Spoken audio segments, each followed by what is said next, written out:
A atração a seguir é recomendada para todas as idades.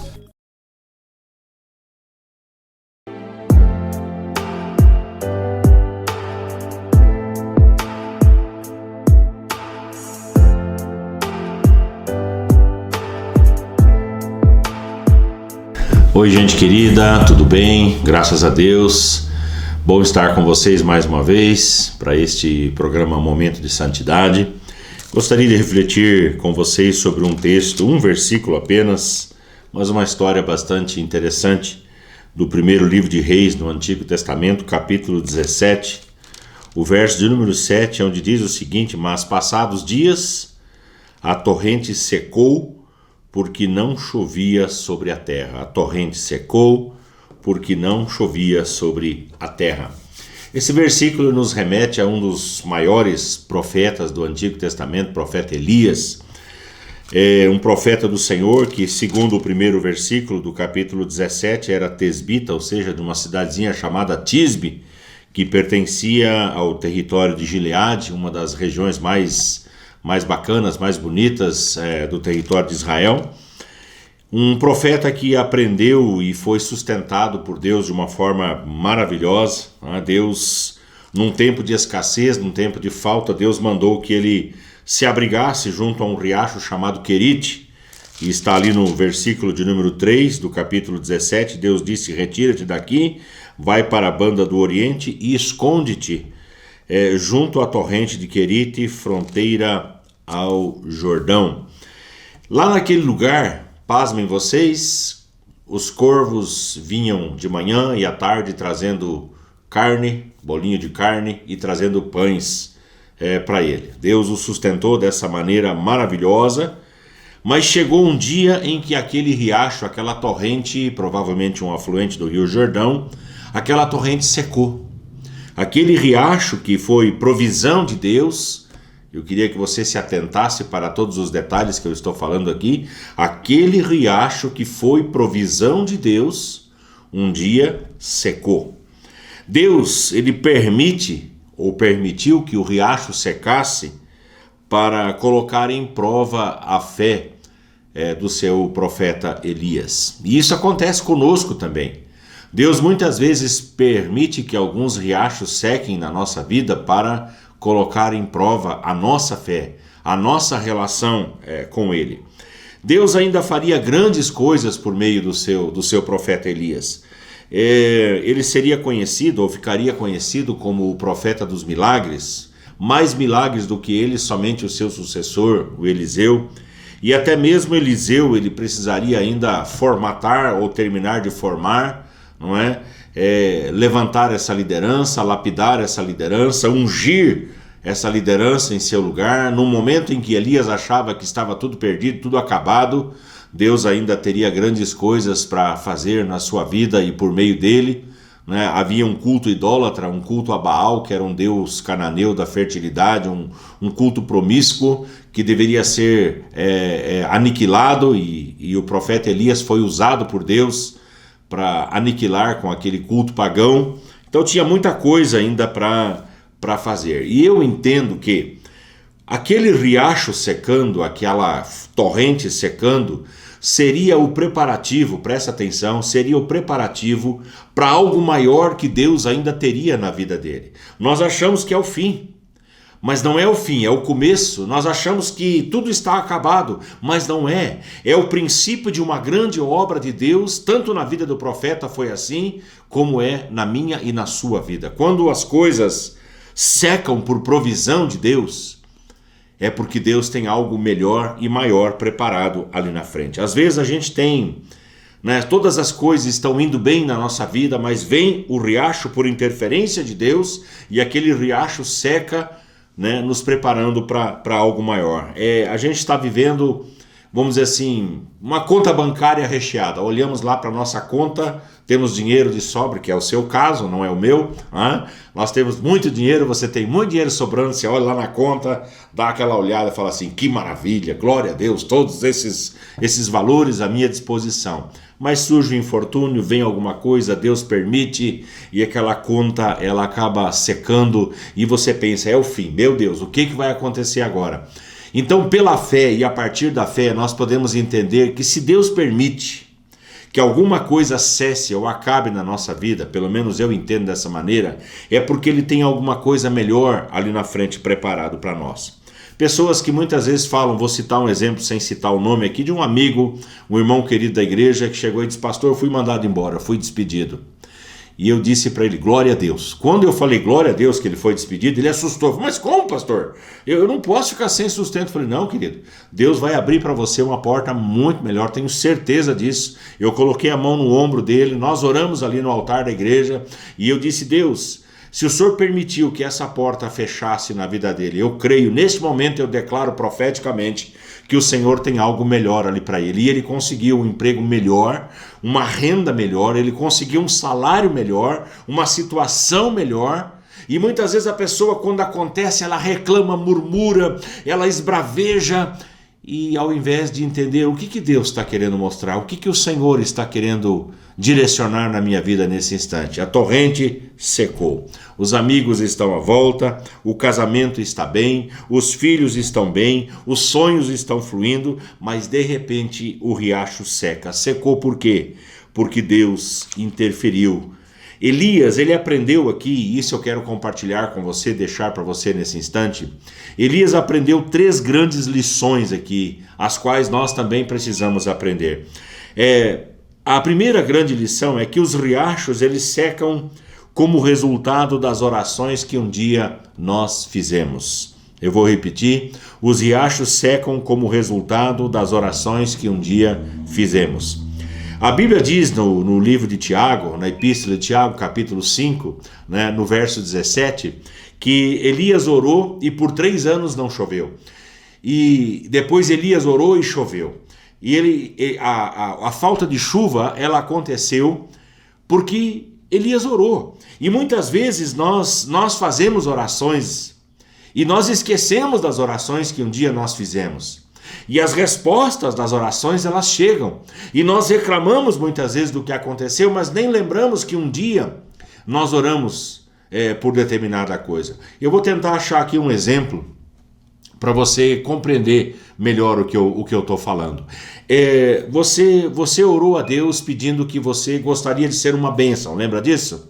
Você orou pedindo para Deus que você gostaria de amar e ter o seu coração inundado de amor. Lembra disso quando você orou dessa maneira? Pois bem, o que aconteceu?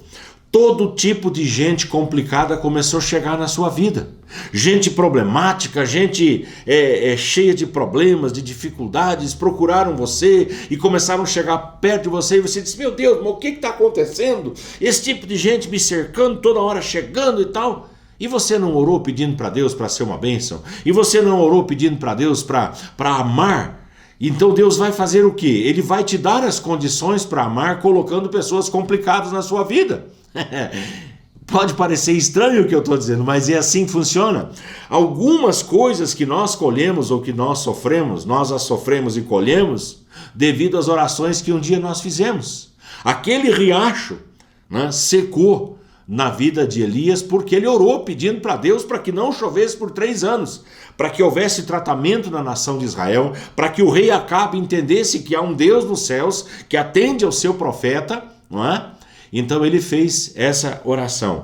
Muitas vezes nós queremos os milagres, mas nós não queremos passar pelo sofrimento. Não é? Nós queremos chegar à maturidade, mas não queremos o sacrifício. E eu quero dizer para você nesse instante que não existe maturidade sem sacrifício. É sacrifício de horas, é sacrifício de tempo, é sacrifício de prazeres lícitos para que você possa chegar à maturidade em Cristo.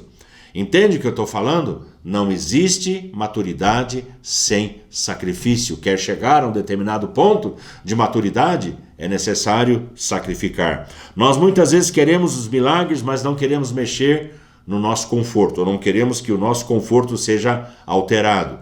E às vezes, a gente, para poder alcançar o milagre, precisa passar pelo desconforto. Nós precisamos cuidar com as orações que um dia nós fizemos diante de Deus.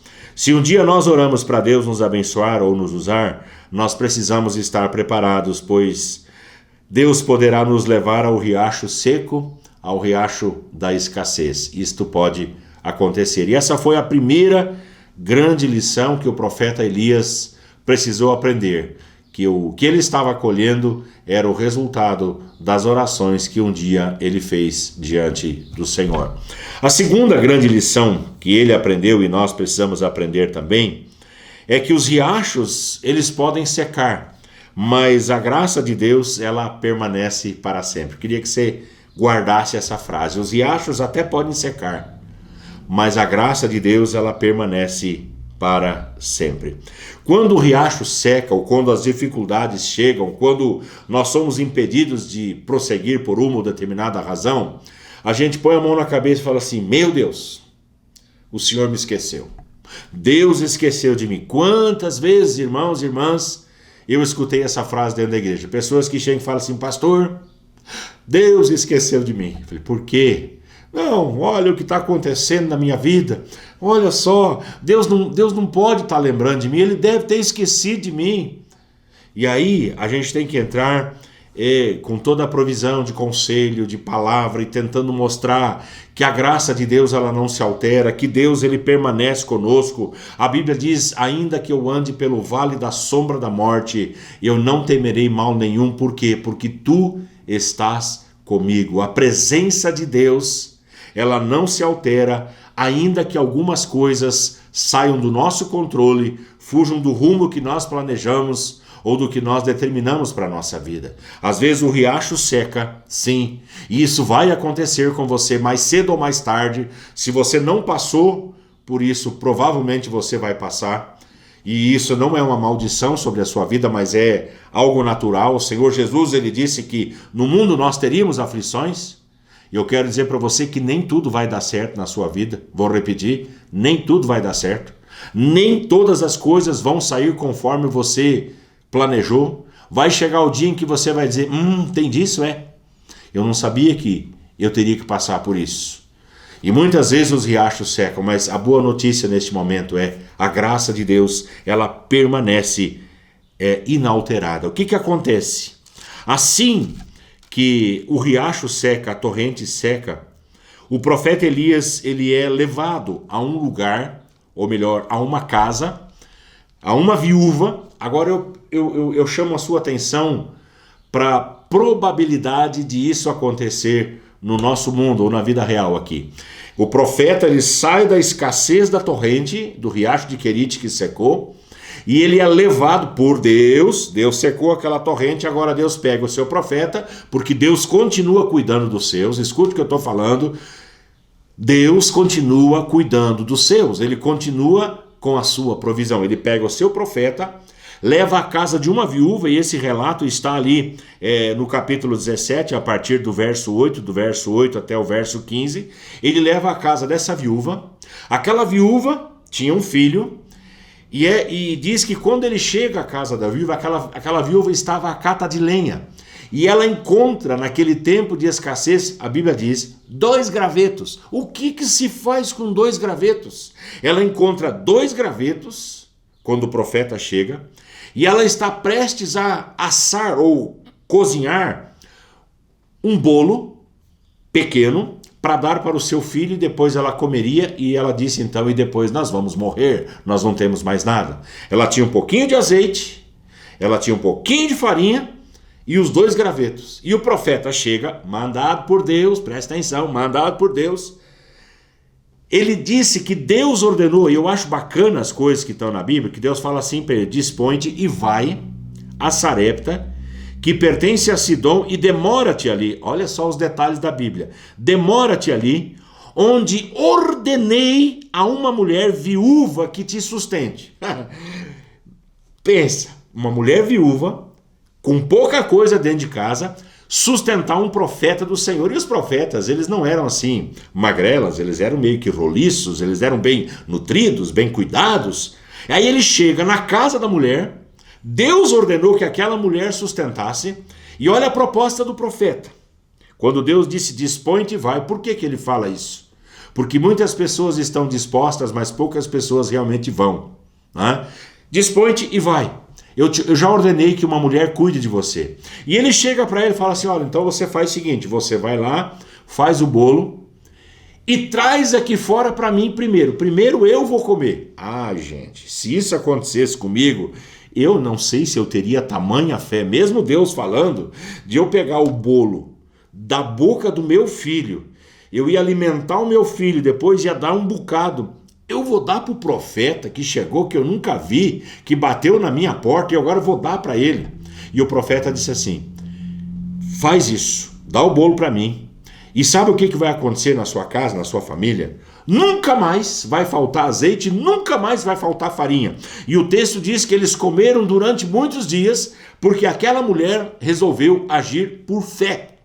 Então às vezes a gente reclama: o riacho secou, meu Deus, o que vai ser da minha vida? O que vai acontecer? Se Deus permitiu que aquele riacho secasse, é porque Ele tem uma provisão maior para dar para você, e é isso que nós aprendemos. A graça de Deus, ela permanece presente e conosco. Deus vai cuidar de você da maneira mais absurda que você imagina. Tanto é que a Bíblia fala que as coisas de Deus, elas são loucura para o homem natural. As pessoas naturais não entendem esse processo de viver pela fé, de viver na confiança, de viver num relacionamento com o Senhor. Eu estou aqui nesse instante para declarar para você que os riachos podem secar, mas a graça de Deus, ela permanece para sempre. Nós aprendemos que Deus, Ele tem um compromisso com a nossa vida e não com o nosso conforto. Isso que eu falei agora vai na contramão do que maioria, eu até vou dizer, das igrejas tem pregado por aí. A maioria das igrejas tem enganado o povo e tem dito: olha, vai dar tudo certo na sua vida. Você não vai ter problemas, você vai ter 2 carros na garagem, você vai ter 5 casas, você vai ter 2 apartamentos na praia, tua conta recheada. E não é isso que acontece, gente. Não é isso que acontece. Deus, Ele não tem um compromisso com o nosso conforto, mas Ele tem um compromisso com a nossa vida. O Senhor Jesus, em Mateus capítulo 6, Ele ensinou justamente isso, dizendo: o que é a nossa vida?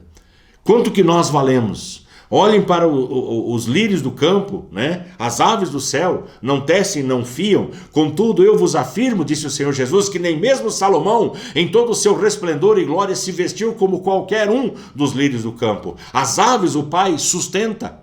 Deus também sustentaria os seus. E ele fala de comida, bebida e vestuário, que é o contrato do Senhor. E eu vou repetir para você ficar chocado. Deus não tem compromisso com o seu conforto, com o seu luxo, mas Deus tem compromisso com a sua vida. Comida, bebida e vestuário não vai faltar para você. É o compromisso básico do Senhor. No livro de Isaías, capítulo 49, verso 15, diz que, um absurdo para as mães: ainda que uma mãe se esqueça do filho que mama. Isso é uma coisa quase impossível, eu diria. Mas o texto diz: ainda que uma mãe viesse a se esquecer do filho que mama, todavia, diz o Senhor, eu jamais me esquecerei de ti. E eu queria que você guardasse isso neste momento. Isso é uma palavra profética para a sua vida. É uma palavra de alento para o seu coração. Todavia, eu não me esquecerei de ti. Ei, olha aqui. Deus não esqueceu de você. Você está chorando pelos cantos, achando que tudo está acabado. O riacho secou, não tem mais solução, não tem mais jeito. E eu estou aqui para dizer para você que tem sim. Que tem jeito, porque Deus não muda. Deus permanece sendo o mesmo ontem, hoje, e Ele o será para sempre. Então nós aprendemos, em primeiro lugar, que os riachos secam como resultado das orações que um dia nós fizemos. Nós aprendemos, em segundo lugar, que mesmo que os riachos sequem, a graça e a presença do Senhor permanece inalterada. O plano e o propósito de Deus continua sendo de cuidar daqueles que são seus. E a terceira e última coisa que eu quero deixar para você é à beira de um riacho seco que nós ouvimos a voz de Deus. É à beira de um riacho seco que nós ouvimos a voz de Deus. No verso 8 do capítulo 17, primeiro livro de Reis, está escrito o seguinte: então lhe veio a palavra do Senhor dizendo, : então vem tudo aquilo que Deus ordenou. E eu entendo, e eu prego dessa maneira, que nenhuma palavra está na Bíblia por acaso, nenhuma. Qualquer palavra que está na Bíblia foi inspirada pelo Espírito Santo, até mesmo um ponto e uma vírgula que estão ali. O texto diz, então. Por quê? Porque há uma ligação com o que foi dito anteriormente, foi o versículo de abertura da nossa explanação. Mas passados dias a torrente secou, porque não chovia sobre a terra. Então lhe veio a palavra do Senhor dizendo: foi justamente quando o riacho secou, quando a torrente secou, quando a provisão de Deus chegou ao fim, que a palavra do Senhor veio dos céus em direção ao seu profeta. A palavra veio no momento da escassez. Deus falou com Elias e lhe deu todo o direcionamento em relação ao seu futuro. Para onde ele iria, como ele seria sustentado, o que ele teria que fazer, o rei que ele ungiria ainda e o profeta que ele ungiria em seu lugar. Então, na fartura, nós temos a tendência de nos regalarmos e estarmos bem, e temos dificuldade de ouvir a voz de Deus. Mas quando a coisa aperta, quando a gente está passando pela escassez, quando a gente está passando pela dificuldade, eu lembro minha mãe, quando minha mãe passou pelo processo do câncer, minha sogra também passou por isso. As duas disseram que nunca oraram tanto na sua vida como durante aquele período. E eu entendo isso. Eu entendo que a dor, ela nos faz gemer. A dor, ela nos lança nos braços de alguém que pode mais do que a gente. Naquele momento de fraqueza, naquele momento de solidão, naquele momento de ameaça da vida, naquele momento a pessoa lembra do Senhor com mais afinco e ela clama, ela ora, ela busca, ela entrega a vida nas mãos do Senhor. Ela diz: Senhor, eu estou pronto, se o Senhor quiser me levar, o Senhor pode me levar, mas eu quero ficar mais um tempo aqui. Enfim, o que eu quero frisar é justamente isso.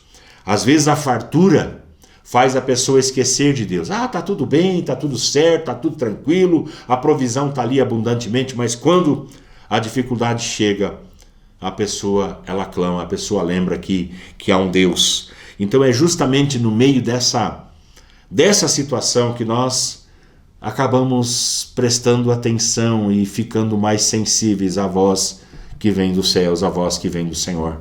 Eu queria deixar essas 3 lições para você. Queria que você guardasse isso no seu coração e que você procurasse, nesse momento difícil que você está vivendo, e eu sei que está, nesse momento difícil, procurasse ver a provisão de Deus e ouvir a sua voz. Vamos conversar com Deus. Paizinho, não nos permita ter um coração insensível. Nós não queremos ser insensíveis à tua voz e à tua direção. Nós queremos prestar mais atenção às situações e às circunstâncias. Eu oro, Deus, para que todos nós consigamos parar de reclamar, de murmurar, mas tenhamos olhos para ver o que o Senhor está mostrando e para onde o Senhor está direcionando. Eu oro por essa casa, Senhor Deus, que tem enfrentado a dor. Eu oro por essa casa que tem enfrentado conflitos. Eu oro por essa família que tem enfrentado ameaças, que tem sentido, ó Deus, como se o Senhor tivesse esquecido dessa família, dessa gente. Eu oro para que os olhos sejam abertos. Eu oro para que o Senhor se manifeste de alguma maneira, abrindo um caminho, mostrando uma porta. Eu oro, Deus, para que a tua provisão, o teu sustento jamais falte a esta casa, a esta família. Senhor, eu oro para que haja uma sensibilidade de coração para ouvir a voz do Senhor em meio às dores e aos infortúnios da vida, Senhor. Peço tua bênção e oro no nome santo e bendito de Jesus. Amém e amém. Ao final, deixo aqui para você o convite, se você quiser nos conhecer, a Casa do Pai, Igreja do Nazareno de Lages, a Rua Mário Ribeiro Ramos 253, no bairro São Cristóvão, exatamente uma quadra acima da nova UPA. Você será muito bem-vindo, venha nos conhecer, venha andar conosco. E você que não é aqui de Lages, procure um lugar, procure uma igreja, procure um lugar onde você vai ser amado, onde você vai ser cuidado e onde você vai poder contribuir também com os seus dons e com os seus talentos, tá bom? Deus te abençoe, fique na paz e na graça do Senhor Jesus.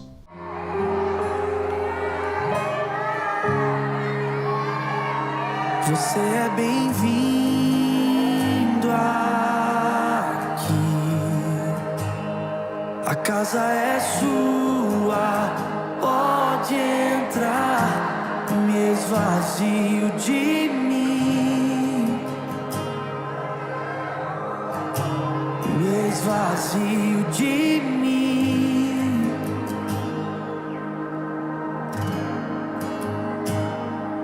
Sopra o teu vento aqui,